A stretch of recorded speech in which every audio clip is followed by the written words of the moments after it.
ازيكم يا اولاد؟ في الاونه الاخيره قررنا نعمل اول حلقه بودكاست، وطبعا اول ما نقرر ان هذه الحلقه ناجحه ام لا هو انت عزيزي المشاهد. فلو عجبتك الحلقه طبعا اتمنى تعمل لايك، ولو ما عجبتكش لا قدر الله اتمنى تعمل سبسكرايب، وتنزل تحت في كومنت بسيط تقول لنا عن ارائك المستقبليه في المحتوى والقناه. بعدها نشوف المهم.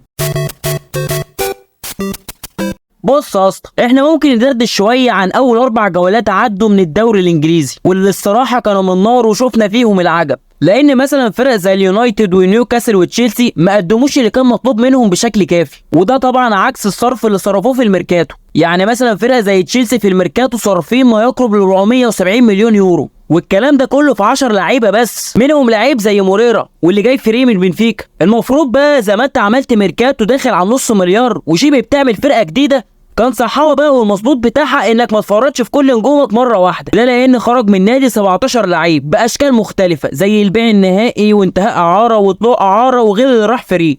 وبعد كل ده دخل للنادي ما يقرب ل 250 مليون يورو بس، يعني في فرق 190 مليون رايحين في الهوا، وشبه 3/4 السكواد الاساسي للفرقه مشي، زي ميندي وكولوبالي واسبليكويتا وكانتي وماونت وبولوزيتش وكوفيزيتش وهافريتس، وممكن كمان نقول معاهم لوكاكو. المفروض والصح بقى بعد الصرف ده كله انك تجيب لعيبه تشيل الفرقه. انت صارف مبالغ خزعبليه، لكن الصفقات الجديده غير مبشره بالمره، وده لان الفريق مع بدايه الدوري لحد دلوقتي لعب 4 ماتشات، جاب 4 نقط ودخل فيه 5 تجوان، ودي وكسه وشكلها بدايه موسم كارثه اذا ما لحقوش الفريق. افتكرت اقول لك اوعى تشتري حد من دفاع تشيلسي لو انت بتلعب فانتزي. وبالمناسبه نحب نلقي التحيه للمستر الكبير الوسطى مؤمن الكسبان، الراجل ده يا جدعان فهمان يعني ايه فانتزي. بص اقول لك الواد ده عمل ايه في الجوله الثانيه، جاب ستيرلينج. هتقول لي ده عبيط باين، جاب له 19 بونت. هي ممكن تكون ريسك وحظ، لكن المعلمه ايه غير شجاعه وقلب. الولد لما شفته ماسك العصايه قلت له استشاره يا ريس. قال لي من غير هري كتير، عايز تجيب حد من دفاع تشيلسي هات الولد تشيلويل، هو الوحيد اللي في الخط ده هينفعك، وده لانه بيطالب كتير بمهام هجوميه، وده ممكن يعمل لك مثلا جول او اسيست. غير كده ارمي بقيه الخط بتاعهم في الزباله. بعد ما عدينا من تشيلسي نخش على داهيه اليونايتد في ظرف 4 ماتشات في الدوري جابوا 6 نقط ودخل فيهم 7 اهداف وسجلوا 5،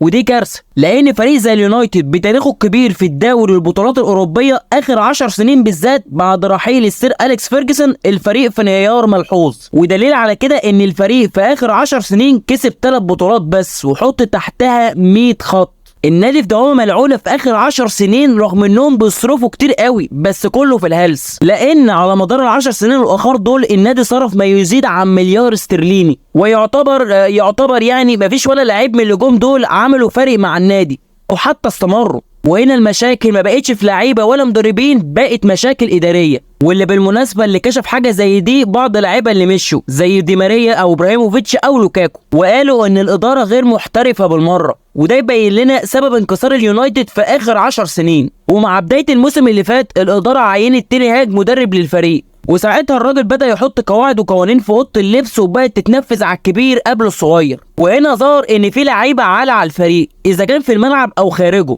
اذا كان بقى مارسيال او ماجواير او جرين وود او سانشو او انتوني اللي انضم لهم مؤخرا بكارثه ال 100 مليون. وده طبعا بخلاف الاصابات. السيزون اللي فات الراجل ختم في المركز الثالث، وبكده يكون حجز كرسي في دوري الابطال، وكمان خد معاهم كاس الرابطه كاول بطوله للنادي بعد ما يقرب ل5 سنين. ومع بدايه التحضير للموسم الجديد النادي صرف ما يقرب ل 192 مليون يورو، والكلام ده كله حصل على 6 صفقات، ومنهم 1 انتقال حر و2 اعاره. على الجانب التاني بقى واللي هو الراحلين هتلاقي ان النادي خرج ما يقرب ل 12 لعيب، منهم بقى البيع النهائي واللي خرج اعاره واللي خلصت اعارته واللي طلع فري. وبعد كل ده النادي دخله ما يقرب ل 52 مليون يورو بس. انت واخد بالك ان النادي استغنى عن 12 لعيب ولسه كمان في لعيبه عالة على الفريق؟ من الواضح ان اليونايتد مستمر في المتاهه واللي شكلها تتقلب للعنه قريب، وهم بس مش فالحين غير ان هم يسلبونا في اللعبه. وانا بعيد عنك كنت متغفل وجبت ونانا ولوك شو وواحد الصاب والتاني بيتعبى جوان. رحت ساعتها للريس وكبير الحدوته كلها الوسط مؤمن الكسبان،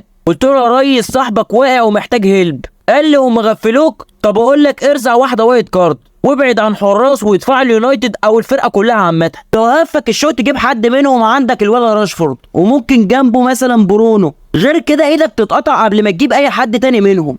تمام يابا؟ حق الله الراجل ده في الاستشاره شطاره. المهم بعد ما خلصنا من وكسة اليونايتد نخش بعدها على غموض نيوكاسل. الفريق في الميركاتو ما صرفش كتير، يعني 100 مليون وحاجه بسيطه، والفلوس دي يعتبر اتصرفت على بتاع 3 لعيبه، وعلى الجانب التاني واللي هم راحوا على الفريق بتاع 6 لعيبه، وهتلاقي دخل النادي بتاع مثلا 45 مليون يورو. هنا نيوكاسل مشكلته مش ان النادي عمل انتدابات غلط، بالعكس انا شايف ان هم يعتبر جايبين اللي هم محتاجينه بس، وشبه محافظين على السكواد بتاع السيزون اللي فات. بالعكس هم دعموا بلعيبه اقوى. امال هنا ايه كل المشكله؟ ان هم قابلوا في اول جولاتهم السيتي والليفر وبرايتون، سيبك من استون فيلا لانهم فسحوهم 4، وده خلى الفريق في اول 4 ماتشات من الدوري خسران 3 ماتشات، ليه 3 نقط، مسجل 6 اهداف وعليه 6 اهداف. انا معاك ان دي ممكن تكون مشكله كبيره، لان فرقه زي نيوكاسل ما ينفعش تخسر اول 3 ماتشات في الدوري وهم لسه عندهم دوري الابطال.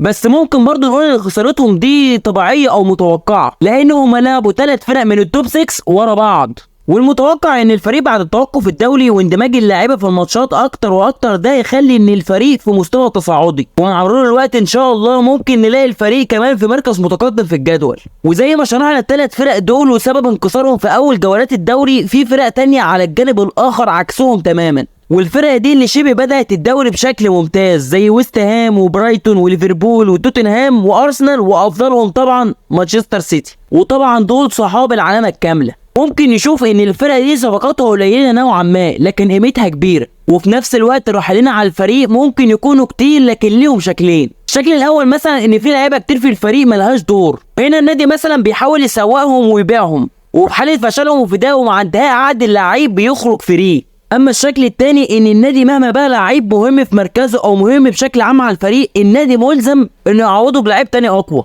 عشان الفريق يكون في تصاعد مستمر. ودليل على كده نادي زي برايتون باع لتشيلسي 3 لعيبه بس في اخر موسمين ب 200 مليون يورو، واكبر واحد في اللعيبه دي 25 سنه بس، وشايف الفريق ما شاء الله ما تاثرش لان فيه البديل المناسب. وغير كمان انهم عندهم مدرب ايطالي زي روبرتو ديزيرني، مدرب عنده نفس الكيمياء بتاعتهم، بيعمل من الفسيخ شربات. جوارديولا قال عنه انه خلى برايتون افضل فريق يعرف يبني لعب في العالم الوقتي، وقال كمان ان مفيش فريق في العالم الوقتي بيعرف يوصل الكره الربع الاخير من الملعب زي برايتون، هم افضل من ينفذوا كرة القدم الحديثة. وهنا نكون وصلنا للنهاية، وطبعا لو الحلقة كيفتك اتمنى تعمل لايك وسبسكرايب وكومنت تقول لنا فيه عايز اتفرج عن ايه الفترة الجاية. سلام.